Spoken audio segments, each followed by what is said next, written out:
नमस्कार, times of Swaraj में आप सबों का स्वागत है। मैं हूं संतोष सिंह। सिद्धार्थ जी, आपने जो शिक्षक के तबादला का जो नियमावली बनाया है, जो बातें आपने नियमावली में कही, उससे इतर कुछ नई बातें आपने नोटिफिकेशन में जोड़ा, और उसके बाद आपने जो फॉर्म अप्लाई करने के लिए दिया है उसमें भी कुछ नई बातें जोड़ दी आपने।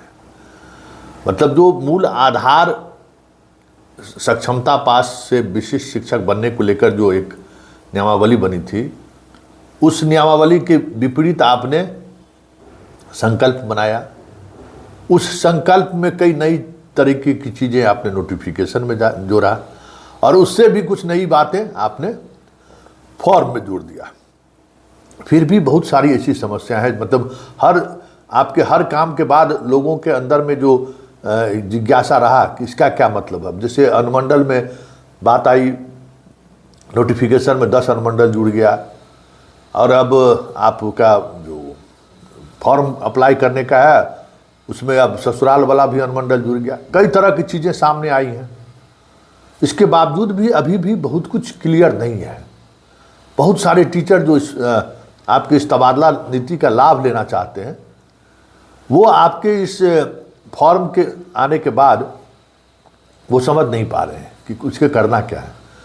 जैसे जो शिक्षिका अभी फिलहाल नगर निगम, नगर परिषद, नगर पंचायत में कार्यरत है, वो जब चॉइस देती हैं तो उनको पंचायत आ जाता है। मतलब आप नगर परिषद और नगर निगम और नगर पंचायत में 100 से लेके 20 तक वार्ड है। हर जो जिस कैटेगरी का नगर पालिका है, वहाँ आपकी पोस्टिंग नहीं होगी, ऐसा आपके फॉर्म में दिखता है। उनको पंचायत, उनको गांव जाना पड़ेगा। मतलब जो शहरी शिक्षक हैं उनको आप गांव भेज रहे हैं। मान लीजिए पटना जैसे जगह पे कोई भी पंचायत मतलब में जाना होगा उन्हें, तो फिर आपका जो क्राइटेरिया है कि बगल वाले पंचायत में, वो भी नहीं हो रहा है। तो महिला शिक्षिका इस वजह से परेशान है। दूसरी वजह आपने कहा है कि आप अपने ई शिक्षा कोष पर अगर कुछ तकनीकी नाम वगैरह में कोई सुधार करना है तो वो सुधार कर लीजिए, और इसके लिए स्थानीय स्तर पर पदाधिकारियों से आप संपर्क करिए, पदाधिकारियों के माध्यम से सुधार कीजिए। तो आपका बैक ऑफिस कितना मजबूत है सबको पता है। किस तरीके से आज से वो मैराथन चीज़ें चलेंगी। छठ के दौरान आपने 2 दिन तो निकाल दिया, उस पर कोई काम तो हुआ ही नहीं, अब आके होना है। तो क्या आपका बैक ऑफिस इसके लिए तैयार है, इस स्थिति के लिए है? उसी तरीके से बीपीएससी वाले का पटना से होना है, जिनमें अगर नाम वगैरह की गड़बड़ी हो गई है तो ये कई सवाल हैं, जिन सवालों पर आपका जो पोर्टल है वो निरुत्तर है, कोई जवाब नहीं देने की स्थिति में। और अब नई तरीके की समस्या आपके पोर्टल के माध्यम से खड़ी हो रही है। नई बात सामने आ रही है कि जितने नए नगर परिषद, नगर पंचायत बनाए गए हैं पटना से लेकर पूरे बिहार के हिस्से में, वो ऑप्शन में आ ही नहीं रहा है। महिलाओं के लिए भी ऑप्शन में नहीं आ रहा है, पुरुष के लिए भी ऑप्शन में नहीं आ रहा है। किशनगंज के जो पुराने नगर परिषद हैं, नगर पंचायत है, उसका भी नाम नहीं आ रहा है। तो आखिर वहाँ किसके लिए वो बॉक्स खोला जाएगा, कौन फॉर्म भरेगा? क्योंकि जो विशिष्ट शिक्षक हैं उनके लिए भी नहीं खुल रहा है, जो महिलाएं हैं उनके लिए भी खुल नहीं रहा है।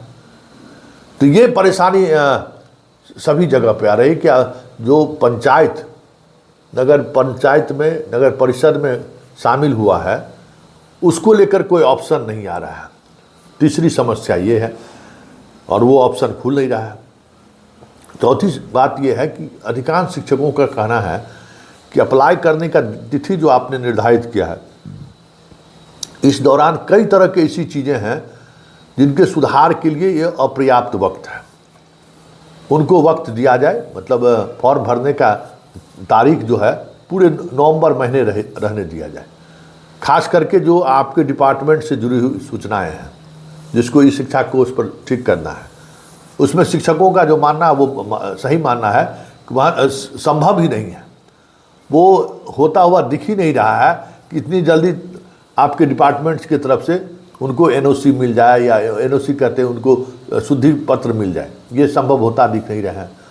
और चौथी और आखिरी बात कि पूरे फॉर्म के दौरान कई तरह की ऐसी सूचनाएं हैं जो सूचनाएं हमारी सूचनाओं के अनुकूल नहीं है इंफॉर्मेशन में, उससे भी जो तरीके से भी कई तरह की सूचनाएं जो हमें ससुराल, अब जैसे एक सवाल उन्होंने एक टीचर ने किया कि हम अपनी पत्नी का पता में क्या दें, ससुराल का पता दें या नहिरा का पता दें।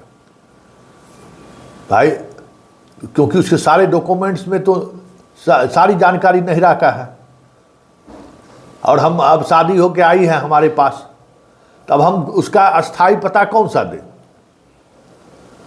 ये सवाल लाजमी है कि अगर हम अपने उसके ससुराल का पता देते हैं तो वो उसके डॉक्यूमेंट्स में वो पता नहीं है, और जो उसके डॉक्यूमेंट्स में पता है वो आज का हम उसका पता शादी का देते हैं, वो दोनों मेल नहीं खाता। तो हमें पत्नी के अस्थाई पता में कहाँ का पता भरना है?